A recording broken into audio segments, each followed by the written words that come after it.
through Water Speaks, our mission is very simple, Nitinji. We translate the voice of water through research, education, and action. Everybody has right to 50 liters of fresh water every day. Just for survival, 50 liters we need, but we don't get it across the world. We did not have solid four-pillar foundation. And the fact that Satluj River is part of Indus River. Indus River is a shared river between India and Pakistan. So we better figure out something. The melting glaciers in the Himalayas is causing huge trouble for water situation in Punjab. So presently we are in the Cenozoic era and Holocene epoch and Meghalayan age. So Meghalayan age that was determined in the state of Meghalaya in India. Water crisis across the globe, and we know that environmental crisis is there. And we have someone who tackle this issue, who talks on this issue, Dr. Romila Verma, who is an instructor in the School of Environmental, Department of Geography in University of Toronto. Dr. Romila, welcome to the show. Thank you, Nitinji, for having me over here. Dr. Romila, if you can give your introduction, because I know that you are into the geography department and School of Environmental in University of Toronto. If you can elaborate your introduction for our viewers, please. Absolutely. I teach in the Department of Geography and Planning and in the School of the Environment at University of Toronto. And besides my introduction as an educator, I'm also of Water Speaks Alliance. I am also a founding director of Trans-Africa Pipeline. So this is another organization that I have found a long time back in 2011. And our intention is to bring water in the Sahel region of Africa. So I juggle a lot of hats, but right now my focus is on Water Speaks, the not-for-profit organization. And through that organization, we do a lot of water-based projects. So Water Speaks. So this is a non-profit organization. If you can tell us about Water Speaks. And previously we also heard that you did a project on Punjab water crisis. And now you'll be having an event coming on 6th of June about Water Speaks. And tell us about first your organization Water Speaks, the background, and are they handling the issue of the water crisis only? Yes. So through Water Speaks, our mission is very simple, Nitinji. We translate the voice of water through research, education, and action. So how do we do that? How do we translate the voice of water, which is very, very powerful? If you come to think of it, we connect to water in a very sublime, spiritual way, all of us across the border. And so how do we translate it? We have a philosophy at Water Speaks that everything is water, water is everything. If you think about it, the planet would not exist without water. We would not exist without water. We need water, right? It's a fundamental requirement for all of us to survive. So everything is water, water is everything. So how do we translate that? So we do documentaries, as you mentioned, and our first documentary was released in 2020, which is when the Water Speaks was founded. It's a pandemic baby, so beginning was a little bit tough to navigate. So Water Be Damned traces the path The name of that documentary was Water Be Damned. Damned, yes, Water Be Damned. And please, I'm going to verify here.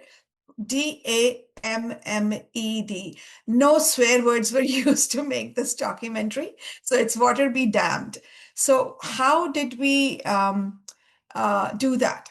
Through the Satluj River, we go to Punjab and figure out what are the things happening in order for us to be declaring this as water crisis situation.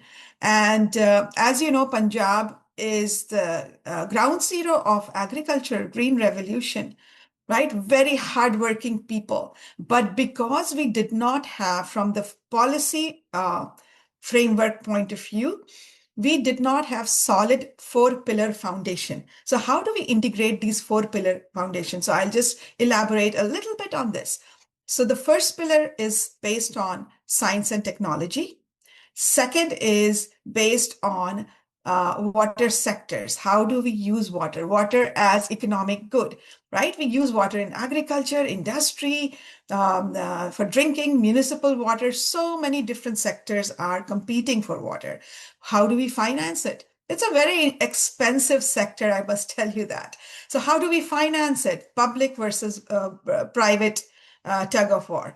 The third pillar is management and governance. So United Nations, they have called water failure or water crisis the failure of mismanagement and governance. So we did not govern it or manage it properly. And the fourth pillar that I am a strong advocate for is the spiritual connections to water. That should be the fourth pillar. These four pillars combine together, because if you're trying to put a heavy water tank on maybe 1.5 leg, or maybe 3 legs, which are not even equal in weight and in height, the water tank is going to collapse. That's what has happened. It did collapse. And the fourth pillar, if we introduce that into our policy, what does it give us if we talk about spiritual connections to water? It gives us equity. Everybody has right to 50 liters of fresh water every day. Just for survival, 50 liters we need, but we don't get it across the world. 2 billion people do not have access to safe drinking water or sanitation, access to sanitation. That's a big number in this day and age. It shouldn't happen, right? So that pillar gives us equity and ownership. Who owns water? Should anybody own water? Or is this a common good? It should be, right? And shouldn't water have the right to exist for its own benefit so that it can benefit beside human being, trees and plants and animals, other things that depend on water, right? So it gives us to talk about the rights of water bodies, right? Shouldn't water bodies be declared a human or living entity, not human entity, living entity? It should have a right to exist.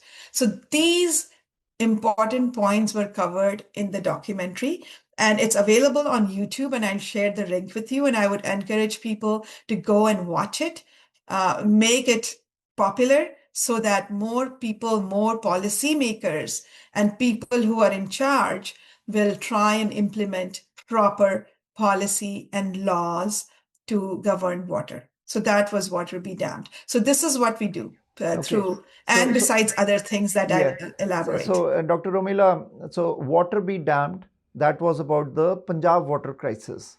And we'll Yes, definitely show some clips and we will definitely look into this, that how serious is the crisis of water in the Punjab. But why you chose only yes, Punjab? Because there are 29 states in India. So water crisis in India or in the most densely yes, populated countries like China and India, and more population yes, and water crisis is there. And we know that air and water, they are the basic necessities for any human on the planet, and air yes. is there, so water scarcity might be there. So why you choose only Punjab?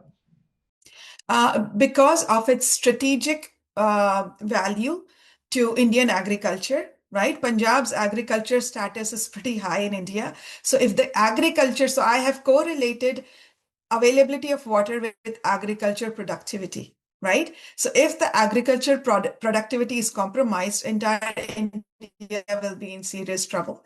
Not that other states are not there in terms of agriculture productivity. And the fact that it's the Satluj River is part of Indus River. Indus River is a shared river between India and Pakistan. So we better figure out something before we start another war related to water conflict. So we better focus on that as well.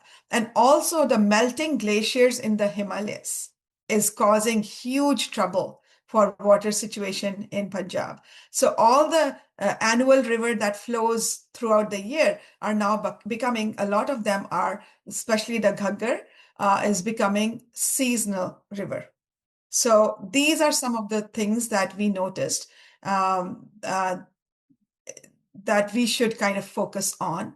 And then we will try and do more series of water crisis in other states. Okay, no doubt there is a water crisis. And tell us about your upcoming documentary. And you will also be hosting a event on 6th of June. How to buy those Yes. tickets? What are the details of that event? When it is happening? And why only on 6th June? And then your next documentary. Yes. So, Water Speaks, as I said, documentary is one focus, but I just want to quickly also say that we also do workshops for school, primary, elementary, and high school students. It's called Let the Steam Rise, which is STEAM stands for Science, Technology, Engineering, Arts, and Math, that focuses on environmental learning.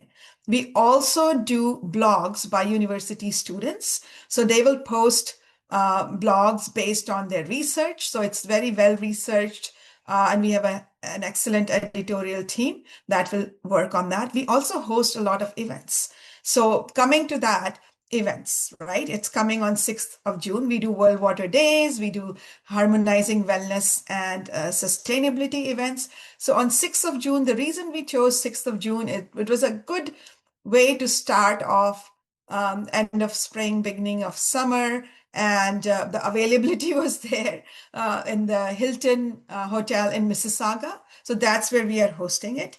It's a night of fun filled with, good food. It's a sit-down dinner, Nitinji. It's you sit down and you get served. You come on your best, dressed up and with your wallet in tow, because we have a series of auctions, silent auctions. We have huge entertainment. We are inviting this local excellent band, Anthem. It's a rock band, and they play music from the 60s, 70s, 80s, the ABBAs and Boney M's and Beatles and all that famous songs. So Anthem Band will be there. And we have a photo booth, so take pictures. And the ticket is early bird picture ticket is $99 plus tax till 10th of May. So that's Mother's Day. So please buy tickets for your mother to celebrate Mother Nature with your mothers. Buy the ticket, take her on June 6th, and let her have a lot of fun. And after 10th of May, the tickets go to $110, so Okay. 118 with tax. So, how to buy the And I will tickets? post, yeah, I will post. So you can go to www.waterspeaks.org to purchase tickets, and I will also give you the links so you can put that on your website and on this program for people to click. There's posters, all kinds of information in that poster. So I will share with you, and please go and purchase tickets before 10th of May. So the next documentary. The next documentary is going to be filmed here in Canada, in Ontario, in Lake Crawford. I don't know, you must have heard of Lake Crawford. It's in Milton, in the Halton region, it's north of Oakville. It's a very important river, Nitinji, because as you know, our Earth has a very long history. It's 4.5 billion years old. So the geologists have, just like we have human calendar with months and weeks and days, the Earth is divided into four eons and eras and four eras. And so presently we are in the Cenozoic era and Holocene epoch and Meghalayan age. So Meghalayan age that was determined in the state of Meghalaya in India. So now the scientists are saying we have moved from the Holocene epoch to Anthropocene epoch, the age of humankind. Humans have actually since 1950s impacted our environment, our earth system, our landform tremendously. Wouldn't it be for people to be aware of our history of our earth? We are aware of history of human beings, right? But to be aware about the history of our planet and what it says. So the evidence to say that we have moved into the Anthropocene epoch is buried in Lake Crawford. So we go to Lake Crawford and Lake talks as a character. So the lake becomes a character and she tells her story of what is hiding underneath her water to say that humans have profoundly changed the landscape of our planet. That's the next documentary where we have a story to tell. Okay, story to tell. And water crisis, it's an ongoing projects, and we have to work together to get this crisis awareness among the global community, that how serious the water crisis is across the globe. And Dr. Romila, we wish you all the best for your next documentary and the great work you did in the past with the water be damned, the Punjab water crisis. That's a great documentary, and we wish you and looking forward to meet you in your event on 6th of June in Mississauga. Thank you very much. Thank you, Nitinji, for having me over. Thank you.